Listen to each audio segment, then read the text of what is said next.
केंद्र में बैठकर हिमाचल के लिए क्या कर रहे हैं अनुराग और नड्डा। विक्रमादित्य सिंह पर लगा क्रेडिट की चोरी करने का आरोप, कितना सच। बारिश से तबाह हुआ हिमाचल, राज्य सरकार का खजाना खाली है। सबकी नजरें हैं केंद्र की ओर, लेकिन क्या है मोदी सरकार की योजना। अनुराग ठाकुर और जगत प्रकाश नड्डा, ये दो ऐसे नाम हैं जो दिल्ली में हिमाचल प्रदेश का प्रतिनिधित्व करते हैं। मगर ये लोग फिलहाल के वक्त में क्या कर रहे हैं जब बारिश ने हिमाचल प्रदेश में जबरदस्त तबाही मचा रखी है। ध्यान रहे कि मुख्यमंत्री सुखविंदर सिंह सुक्खू ने अपनी कुर्सी संभालते ही कह दिया था कि हिमाचल प्रदेश के हालात श्रीलंका जैसे हो सकते हैं। यानी राज्य के मुखिया ने सत्ता संभालते ही प्रदेश को हतोत्साहित किया और नतीजा हम सभी के सामने है। अब ऐसे में बड़ा सवाल है कि केंद्र में बैठे अनुराग ठाकुर और जेपी नड्डा विकट संकट से घिरे हिमाचल प्रदेश को उभारने के लिए क्या कर रहे हैं। आपको इस मामले से जुड़े हर पहलू से वाकिफ करवाएंगे और साथ ही बताएंगे दिल्ली में लिए जा रहे फैसलों की इनसाइड स्टोरी। मगर उससे पहले हमारा आपसे अनुरोध है कि ऊपर नजर आ रहे बटन को दबाएं और हमारे पेज को फॉलो कर हमारा हौसला बढ़ाएं। जगत प्रकाश नड्डा भाजपा के राष्ट्रीय अध्यक्ष हैं। केंद्र सरकार में उनके पास कोई अधिकार नहीं है सिवाय अनुरोध और गुजारिश के। और अब ये भी शायद ही बचा हो, क्योंकि इतना बड़ा सम्मान और पदभार मिलने के बाद यदि अपने घर में ही मुंह की खानी पड़ जाए, फिर बंदा पैरवी करे भी तो किस मुंह से करे। हालांकि आपदा के बीच नड्डा कई बार हिमाचल के दौरे पर आए, आपदा का निरीक्षण किया, लेकिन उनके निरीक्षण का क्या परिणाम हुआ, नड्डा जी ये अभी तक बता भी नहीं पाए हैं। अब नड्डा जी आए हैं तो साथ अनुराग भी आए। अनुराग ठाकुर केंद्र सरकार में मंत्री हैं, शक्तियां भी उनके पास है और सरोकार भी। मोदी और अमित शाह ये भी समझ चुके हैं कि हिमाचल प्रदेश में कोई सुपर लीडर है तो वो है अनुराग ठाकुर।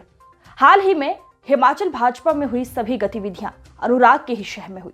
प्रदेशाध्यक्ष का चुनाव हो या जिलाध्यक्ष का, इन सभी चीजों को एक बार फिर से हमीरपुर घराने की शाह में किया गया। ऐसे में अब बड़ा सवाल ये है कि आपदा में अनुराग ने मातृभूमि के लिए प्रेम का इजहार किस तरह किया। हम सभी ने तस्वीरें देखी, कई वीडियोस देखे, मकानों के गिरने के, कई लोगों के जीवन भर की कमाई को पल भर में जमींदोज होते देखा। और अब हम देख रहे हैं कि कल तक जिनका अपना घर हुआ करता था वो आज रेस्क्यू कैंप और रेन बसेरों में रहने को मजबूर है। अब इन सभी लोगों के लिए छत का जुगाड़ अनुराग ने किया है। आपदा प्रभावित लोगों के लिए फिर से उनका घर बने, इसके लिए अनुराग ठाकुर ने केंद्र से 11,000 घरों के निर्माण को मंजूरी दिलवाई है। जिनका लाखों करोड़ों का मकान गिरा था, उनके हाथ में चंद हजार रुपए रखकर कांग्रेस सरकार वाहवाही लूटने का काम कर रही है और साथ में केंद्र सरकार से मदद के लिए हाथ फैलाए बैठी है।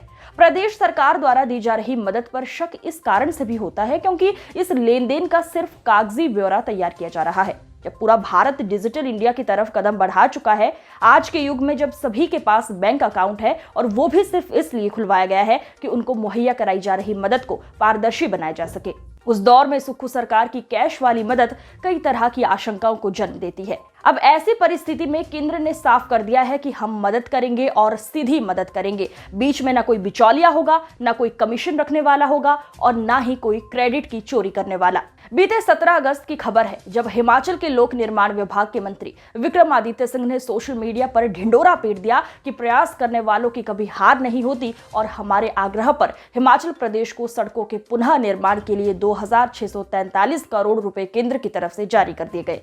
विक्रमादित्य सिंह की खूब वाहवाही के नेताजी तो सुपरस्टार है, केंद्र से भी पैसा ले आए, लेकिन क्या यही अंतिम सत्य था? जी नहीं, बिल्कुल भी नहीं। ऐसा लोगों को सिर्फ इस वजह से लगा क्योंकि विक्रमादित्य सिंह ने इसे लेकर पहले पोस्ट डाल दी। इस विषय को लेकर जब हमने दिल्ली में मौजूद लोगों से बात की तो हमें मालूम हुआ कि पहली बात तो ये फंड 2,643 करोड़ का नाम नहीं बल्कि 2,372.59 करोड़ रुपए का है। और दूसरा ये कि अनुराग ठाकुर के अनुरोध पर इस फंड को हिमाचल की सड़कों के निर्माण के लिए स्वीकृत किया गया था। और इस बात की पुष्टि श्री नैना देवी से भाजपा के विधायक रणधीर शर्मा की ये पोस्ट भी करती है, जिसमें उन्होंने साफ बताया था कि फंड जारी होने के पिछले हफ्ते ही उन्होंने अनुराग ठाकुर के साथ केंद्रीय मंत्री गिरिराज सिंह से मुलाकात कर इस फंड को जारी करने का अनुरोध किया था और अब फंड जारी होने पर हम आभार व्यक्त करते हैं। इसके अलावा इस फंड के जारी होने के बाद अनुराग ठाकुर ने भी मंत्री गिरिराज सिंह और प्रधानमंत्री मोदी का आभार जताया था। इसी तरह से केंद्र सरकार द्वारा लगातार हिमाचल प्रदेश की मदद करने के लिए तत्परता दिखाई जा रही है और मदद की भी जा रही है। मगर सरकार का मन है कि मोदी जी खजाने में हाथ डालें और पैसा निकालकर सीधे सुक्खू साहब के हाथ पर रख दे। अरे भाई, ऐसा थोड़ी होता है। डिजिटल इंडिया का जमाना है, आ गया है। खाते में पैसा, बस प्रक्रिया में यकीन रखिए। बाकी इस पूरे विषय पर आपकी क्या राय है, हमें कमेंट सेक्शन में जरूर बताइएगा।